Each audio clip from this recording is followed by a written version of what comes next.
Hello বন্ধুরা, আমি মৈনাক চলে এলাম নতুন একটা ভিডিওতে। আজকে এই ভিডিওতে আমি কথা বলবো আফরান নিশো, তমা মির্জা ও সুনেহরা বিনতে কামাল এবং সিয়াব শাহিন পরিচালিত ছবি দাগির ডে 1 এবং ডে 2 বক্স অফিস কালেকশন, অর্থাৎ দুদিনে মোট দাগি সিনেমা কত টাকা বক্স অফিস কালেকশন করলো। প্রথমেই বলে দিই, এই ভিডিওটার মধ্যে সিঙ্গেল স্ক্রিন ইনক্লুডেড নেই, অর্থাৎ সিঙ্গেল স্ক্রিন যদি এর মধ্যে ইনক্লুড করা হয় কালেকশানে আমরা কিন্তু একটা গ্রোথ, মানে কালেকশানটা অনেকটা বেশি হবে। অর্থাৎ আমি যে কালেকশানটা বলবো তার থেকে তোমরা ধরে নাও এই সিনেমাটা কিন্তু অনেকটাই বেশি বক্স অফিস করেছে। তো আজকে আমরা মাল্টিপ্লেক্স এবং সিনেপ্লেক্সের বক্স অফিস কালেকশন নিয়ে আলোচনা করব যে দুদিনে দাগি কত টাকা ইনকাম করলো। তো আমরা সকলেই জানি এখন থিয়েটার্সে দাপিয়ে বরবাদ ব্যবসা করছে, বরবাদের কালেকশানের ধারে কাছে কেউ যেতে পারছে না। তো দাগি কি যেতে পারলো? দাগির কালেকশানটা কেমন হলো সেটা নিয়ে আজকের এই ভিডিওটা।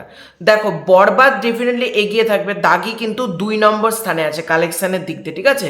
মানে বরবাদ 1 নম্বরে আছে, 2 নম্বরে দাগি। এবং দাগি যে কালেকশানটা করছে বরবাদের এত হাইপ থাকা সত্ত্বেও সেটা কিন্তু কোনোভাবেই খারাপ কালেকশন বলা যায় না। দাগি যে কালেকশনটা করছে সেটা নিঃসন্দেহে ভালো কালেকশন এবং দাগির বাজেটও বেশি না। দাগি কিন্তু সুপারহিটের দিকে এগোচ্ছে এবং কিছুদিনের মধ্যেই কিন্তু আমরা বলতেই পারি দাগি সিনেমা কিন্তু সুপারহিট হয়ে গিয়েছে। তো দাগির ডে 1 বক্স অফিস কত? দাগি সিনেমা ডে 1-এ কালেকশন করেছে 18.72 লাখ, মানে প্রায় 19 লাখ টাকা।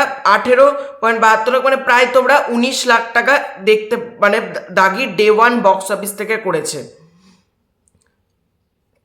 কটা শো থেকে? 26টা শো থেকে। 26টা শো থেকে 18,72,000 টাকা কিন্তু বক্স অফিস থেকে দাগি ইনকাম করতে পেরেছে, সেটা নিঃসন্দেহে একটা ভালো কালেকশন। ডে টুতে স্টার সিনেপ্লেক্স, লায়ন সিনেমাস, মনিহার সিনেপ্লেক্স এবং মমিন মিলিয়ে মোট 32টি শো চলেছে কিন্তু দাগির। স্টার সিনেপ্লেক্সের 21টি শো চলছিল, তার মধ্যে 13টি কিন্তু হাউসফুল গিয়েছে, অলমোস্ট ফুল গিয়েছে একটি। স্টার সিনেপ্লেক্সের 21টি মধ্যে 13টি কিন্তু অলমোস্ট ফুল এবং একটি কিন্তু হাউসফুল গিয়ে, একটা অলমোস্ট ফুল গিয়েছে। মমিনের 4টি শোই হাউসফুল ছিল এবং মনিহার সিনেপ্লেক্সের একটি শো ছিল অলমোস্ট ফুল।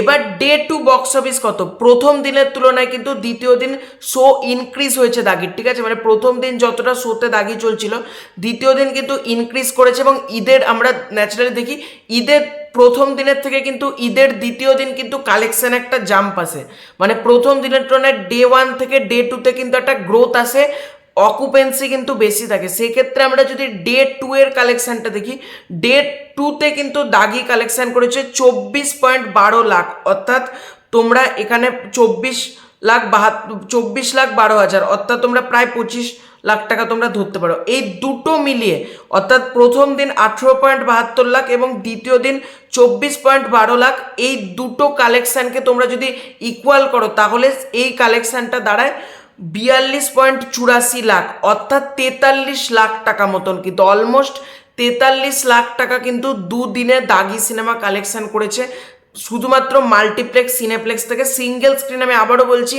এর মধ্যে সিঙ্গেল স্ক্রিন কিন্তু ইনক্লুড নেই। বরবাদের বাজারে দাগি কিন্তু যথেষ্টভাবে এখনো পর্যন্ত কিন্তু টিকে রয়েছে। ইন ফিউচার আমরা দেখতে পেতে পারি বাকি সিনেমাগুলো হয়তো পড়ে গেল, বাকি সিনেমাগুলো আর চললো না, কিন্তু দাগি কিন্তু টিকে যেতে পারে, কারণ দাগির কিন্তু ওয়ার্ড অফ মাউথ প্রচণ্ড ভালো, দাগির পাবলিক রেসপন্স প্রচণ্ড ভালো। কিন্তু কালকে রিভিউ আমি অনেকে দেখলাম, প্রত্যেকে কিন্তু পজিটিভ রিভিউ দিচ্ছে, কারণ দাগি কিন্তু আমরা আশা করতেই পারি দাগি কিন্তু টিকে গেল। মানে যেরকম আমরা প্রিয়তমা সুরঙ্গর সাথে অনেক ছবি রিলিজ করেছে, কিন্তু আলটিমেটলি প্রিয়তমা সুরঙ্গ দুটো বক্স অফিসে রমরমিয়ে চলেছিল, আমরা কিন্তু এটাই দেখতে পেতে পারি। মানে প্রায় 43 লাখ টাকা কিন্তু দুদিনে কালেকশন করেছে দাগি, যেটা কিন্তু নিঃসন্দেহে ভালো কালেকশন বলা যেতে পারে। এটা অসম্ভব ভালো একটা কালেকশন করেছে। দেখা যাক আজকে কত কালেকশন আছে, কালকে আগামী দিনে দাগির বক্স অফিসটা কোন জায়গায় যায়। তো তোমাদের দাগির কালেকশন নিয়ে কি মতামত ডেফিনেটলি কমেন্ট করে জানাতে পারো। এই ভিডিওটা ভালো লাইক করতে পারো, শেয়ার করতে পারো, সাবস্ক্রাইব করে দাও। Bye bye.